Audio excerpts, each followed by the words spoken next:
നമസ്കാരം. എൻറ്റയർ മീഡിയയുടെ choice of കെയറിലേക്ക് സ്വാഗതം.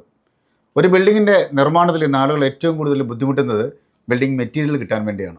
എന്നാൽ അതിന് ശാശ്വതമായ ഒരു പരിഹാരം സ്റ്റീൽ സ്ട്രക്ചറുകളാണ്. അത് ഏറ്റവും വലിയ പ്രത്യേകത, നമുക്ക് വളരെ വേഗം എൻ്റെ ബിൽഡിങ്ങിൻ്റെ നിർമ്മാണങ്ങൾ നടത്താം. ഡിസ്മാൻഡിൽ ചെയ്യണമെങ്കിൽ, പൊളിച്ചു മാറ്റണമെങ്കിൽ അതൊക്കെ വളരെ വേഗം നമുക്ക് സാധിക്കുന്നു. അപ്പോൾ അതിന് അനുയോജ്യമായ ഒരു സ്ഥാപനത്തെയാണ് നമ്മൾ ഇന്ന് ഈ പ്രോഗ്രാമിലൂടെ പരിചയപ്പെടുത്തുന്നത്. പനമ്പാലത്തെ സെസ്റ്റ് എഞ്ചിനീയറിംഗ് ആൻഡ് കോൺട്രാക്ടേഴ്സ്. ഇതിൻ്റെ ഹെഡ് ഓഫീസ് എറണാകുളത്താണ് കേട്ടോ. വളരെ വർഷത്തെ സേവന പാരമ്പര്യമുള്ള ഒരു വ്യക്തിയാണ് ഇത് നടത്തുന്നത്. അപ്പോൾ ഇവിടുത്തെ പ്രത്യേകതകൾ എന്തൊക്കെയാണ്, ഇതിൻ്റെ അനുബന്ധമായി കുറേ സ്ഥാപനങ്ങളൊക്കെ ഉണ്ട്. അവിടുത്തെ കാര്യങ്ങളൊക്കെ വളരെ വിശദമായി ചോയ്സ് ഓഫ് കെയറിലൂടെ നമുക്കൊന്ന് പരിചയപ്പെടാം. കമാൺ.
സെസ്റ്റ് എഞ്ചിനീയറിംഗ് ആൻഡ് കോൺട്രാക്ടേഴ്സിൻ്റെ പ്രിയപ്പെട്ട MD സനീഷ് തങ്കപ്പൻ സാറാണ് അതിനോടൊപ്പം ഉള്ളത്.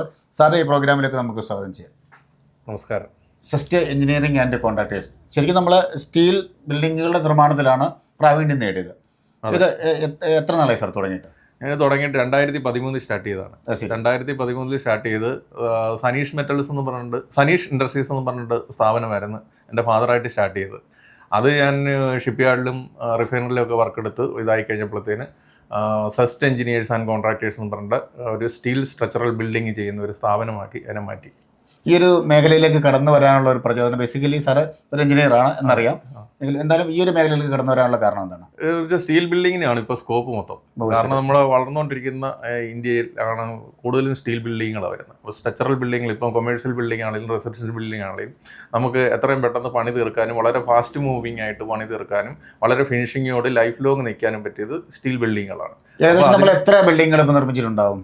നമ്മളൊരു 100 അബവ് ബിൽഡിങ്ങുകൾ ഇപ്പം കേരളത്തിലും ഓൾ ഓവർ ഇന്ത്യ ചെയ്തിട്ടുണ്ട്.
എത്ര സ്ക്വയർ ഫീറ്റ് മുതലുള്ള ബിൽഡിങ്ങൾ നമുക്ക് ഇതിൽ ചെയ്യാൻ പറ്റും സാർ?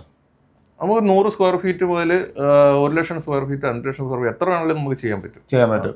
നമ്മൾ നോർമലി നിർമ്മിക്കുന്ന ആർക്കിടെക്ചറൽ ഡിസൈൻ തന്നെ ഇതിനകത്ത് ചെയ്തെടുക്കാൻ പറ്റുമോ? ചെയ്തെടുക്കാൻ പറ്റും, തീർച്ചയായും. ഇതിനൊരു മറ്റുള്ള സാധാരണ കൺസ്ട്രക്ഷൻ ഇതുമായിട്ടുള്ള ഒരു പ്രത്യേകത എന്തൊക്കെയാണ് സാർ? പ്രത്യേകത എന്ന് വെച്ചാൽ നമ്മൾ ലീസിന് എടുക്കുന്ന സ്ഥലങ്ങളൊക്കെ ആണെന്നുണ്ടെങ്കിൽ എത്രയും പെട്ടെന്ന് നമുക്ക് ആ വർക്ക് പ്രോജക്റ്റ് കംപ്ലീറ്റ് ചെയ്യാൻ പറ്റും. അതുപോലെ തന്നെ നമുക്കത് ലീസ് എഗ്രിമെന്റ് കഴിയുമ്പോൾ നമുക്ക് ഡിസ്മാൻഡിൽ ചെയ്ത് കൊണ്ടുപോകാൻ പറ്റും. ഒരു വേസ്റ്റ് വരുന്നില്ല. പിന്നെ ഫിനിഷിങ് ഇതിന്റെ 100% എന്ന് പറഞ്ഞാൽ ലൈഫ് ലോങ് നിന്നോളും. നമ്മൾ എല്ലാ ടൈപ്പ് ബിൽഡിങ്ങുകളും നിർമ്മിക്കാറുണ്ടോ? എല്ലാ കൊമേഴ്സ്യലും ചെയ്യും, അല്ലാതെ റെസിഡൻഷ്യലും ചെയ്യും, രണ്ടും ചെയ്യുന്നുണ്ട്. ശരി. അതുകൂടാതെ നമുക്ക് എന്തൊക്കെ സഹോദര സ്ഥാപനങ്ങളാണുള്ളത്? നമുക്കുള്ളത് ഇതിൻ്റെ കൂടെ ഞാൻ 2024 സനീഷ് മെറ്റൽസ് എന്ന് പറഞ്ഞിട്ട് ഒരു ഇരുമ്പ് കട തുടങ്ങിയിട്ടുണ്ട്. അത് ഷീറ്റ്, പൈപ്പ്, മെറ്റീരിയൽസ് എല്ലാം കൂടെ ആയിട്ടുള്ളൊരു കട. അതിൻ്റെ കൂടെ 2025 ഇപ്പം ഒരു പെയിൻറ്റ് കടയും സനീഷ് മെറ്റൽസ് എന്ന് പറഞ്ഞൊരു പെയിൻറ്റ് കടയും കൂടെ സ്റ്റാർട്ട് ചെയ്തിട്ടുണ്ട്. നമ്മൾ അതേപോലെ ഇങ്ങനെയുള്ള ബിൽഡിങ്ങുകളൊക്കെ നിർമ്മിക്കുമ്പോൾ താങ്കൾ ഒരുപാട് വർഷത്തെ സേവന പാരമ്പര്യം ഉണ്ടല്ലോ. അപ്പോൾ എന്തൊക്കെ കാര്യങ്ങളാണ് നമ്മൾ, ആളുകൾക്ക് സംശയം വരാം, നോർമലി നമ്മൾ സാധാരണ ബ്രിക്കുകളൊക്കെ ഉപയോഗിച്ച് നിർമ്മിക്കുന്നു, അപ്പോൾ ഈ മെറ്റലിലേക്ക് മാറുമ്പോൾ അതിനൊരു ക്വാളിറ്റി, ക്വാണ്ടിറ്റി, അതുപോലെ തുരുമ്പ് പിടിക്കുക, അങ്ങനെയൊക്കെയുള്ള സംശയങ്ങൾ ഒരു സാധാരണ ആളുന്ന രീതിയിൽ എനിക്ക് തോന്നിയ സംശയമുണ്ട്. അപ്പം ആളുകൾക്ക് അത് വരാം. അപ്പോൾ അതേക്കുറിച്ച് ഒന്ന് വിശദീകരിക്കുക. തുരുമ്പ് പിടിക്കുന്ന അങ്ങനെ ഒരു സംഭവം വരുന്നില്ല. കാരണം എന്ന് വെച്ചാൽ ഇതെല്ലാം GI ഗാൽവനൈസ്ഡ് സ്റ്റീലിലാണ് ഡോർസ് ആണെങ്കിലും വിൻഡോസ് ആണെങ്കിലും ഇത് ചെയ്യുന്നത്. പിന്നെ ബാക്കിയുള്ള സ്ട്രക്ചറൽ മെറ്റീരിയൽസ് എല്ലാം എപ്പോക്സി കോട്ടിങ് കൊടുത്ത് കളർ ചെയ്ത് കറക്റ്റായിട്ടാണ് ചെയ്തു തന്നത്. അതുകൊണ്ട് തുരുമ്പ് പിടിക്കുന്ന ഒരു പ്രശ്നം വരുന്നില്ല. പിന്നെ ഹെവി സ്ട്രക്ചറും ലൈറ്റ് സ്ട്രക്ചറും ഒക്കെ ചെയ്യുന്നുണ്ട്. പിന്നെ ഇതിൻ്റെ ഡ്യൂറബിലിറ്റി എന്ന് പറഞ്ഞു കഴിഞ്ഞാൽ ഇത് ലൈഫ് ലോങ് നിൽക്കും. അതിനകത്ത് ഇതുവരെ നമ്മൾ ചെയ്തിരിക്കുന്ന ഒരു ബിൽഡിങ്ങുകൾക്ക് യാതൊരുവിധ പ്രശ്നങ്ങളും വന്നിട്ടില്ല. അത് നമ്മുടെ ഗ്യാരണ്ടി. അതെ, അതുകൊണ്ടാണ് ഞാൻ ഇങ്ങോട്ട് വന്നത്. ആ ഒരു ക്വാളിറ്റിയും ക്വാണ്ടിറ്റിയും അറിഞ്ഞതുകൊണ്ടാണ് നമ്മൾ താങ്കളെ ഇന്റർവ്യൂ ചെയ്യാൻ വേണ്ടി വന്നത് തന്നെ. അതേപോലെ നമ്മൾ പെയിന്റ്, അപ്പം നമ്മൾ ഇതെല്ലാ പെയിന്റുകളും ഇതിൽ അപ്ലൈ ചെയ്യാൻ പറ്റുമോ നമുക്ക്? പിന്നെ എല്ലാ പെയിന്റും അപ്ലൈ ചെയ്യാം, എല്ലാ പ്ലേറ്റും അപ്ലൈ ചെയ്യാം. അതുപോലെ ഞാൻ ഇരിക്കുന്ന ഓഫീസ് തന്നെ ഇത് സ്ട്രക്ചറിൽ ചെയ്തിരിക്കുന്നതാണ്. ഈ ഓഫീസ് ഫുള്ള് സ്റ്റീൽ ബിൽഡിംഗ് ആണ്. ഇതിന്റെ ടേബിള്, ചെയർ, ഡോറ്, സാധനങ്ങളെല്ലാം അത് എൻ്റെ ആ ഒരു ഡിസ്പ്ലേ കൂടിയാണ് കാണിച്ചിരിക്കുന്നത്. അപ്പോൾ ഒരു ബിൽഡിങ്ങിന്റെ പ്ലാൻ അങ്ങോട്ട് കഴിഞ്ഞാൽ സെക്രട്ടറിയും പ്രസിഡന്റും ഖജാൻജി എല്ലാം നമ്മൾ തന്നെയാണ്. എല്ലാം തീർത്ത് അവിടെ താക്കോൽ കൈ കൊടുക്കും. അത്രയ്ക്ക് വിശ്വാസമാണ് നമുക്ക്. സ്ട്രോങ് ഡ്യൂറബിലിറ്റി എല്ലാം ഉണ്ട്. എല്ലാം ഉണ്ട്. ഇനി മുന്നോട്ടുള്ള പദ്ധതികൾ എന്തൊക്കെയാണ്? മുന്നോട്ടുള്ള പദ്ധതി ഞങ്ങളിപ്പം ഞങ്ങൾക്ക് ഹൈദരാബാദ്, ബാംഗ്ലൂർ, ബോംബെയിലൊക്കെ ഞങ്ങൾ ഓരോ പ്രോജക്റ്റുകൾ ഇപ്പം ലൈവ് ഞങ്ങൾക്ക് ഓൺഗോയിങ് നടക്കുന്നുണ്ട്. ഞങ്ങൾക്ക് അബ്രോഡിലേക്കും ഞങ്ങളുടെ ബിസിനസ് എത്തിക്കണമെന്നുള്ളതാണ് ഞങ്ങളുടെ ഒരു വിഷൻ. പിന്നെ ദൈവാനുഗ്രഹം ഉണ്ട്, ഇതെല്ലാം നടക്കുമെന്ന് വിശ്വസിക്കുന്നു. എന്തായാലും താങ്കളുടെ ആ ഒരു ആത്മവിശ്വാസം ഇനി ഒരുപാട് ഉയർച്ചയിലെത്തട്ടെ എന്ന് ആത്മാർത്ഥമായി പ്രാർത്ഥിക്കുന്നു. വളരെ തിരക്കുള്ള സമയത്ത് ഞങ്ങളോട് സംസാരിച്ചതിന് പ്രത്യേക നന്ദി. അപ്പോൾ നമ്മൾ ബിൽഡിംഗ് നിർമ്മാണത്തിൽ ഏറ്റവും കൂടുതൽ ബുദ്ധിമുട്ടുന്ന ഒരു മേഖലയാണ് നിർമ്മാണ സാമഗ്രികളുടെ ലഭ്യതക്കുറവൊക്കെ. അപ്പോൾ അതിനൊക്കെ ഏറ്റവും ശാശ്വതമായ പരിഹാരമാണ് സെസ്റ്റ് എഞ്ചിനീയറിംഗ് ആൻഡ് കോൺട്രാക്ടേഴ്സ് നൽകുന്നത്. ഇന്ന് തന്നെ ഇദ്ദേഹത്തെ കോൺടാക്ട് ചെയ്യുക.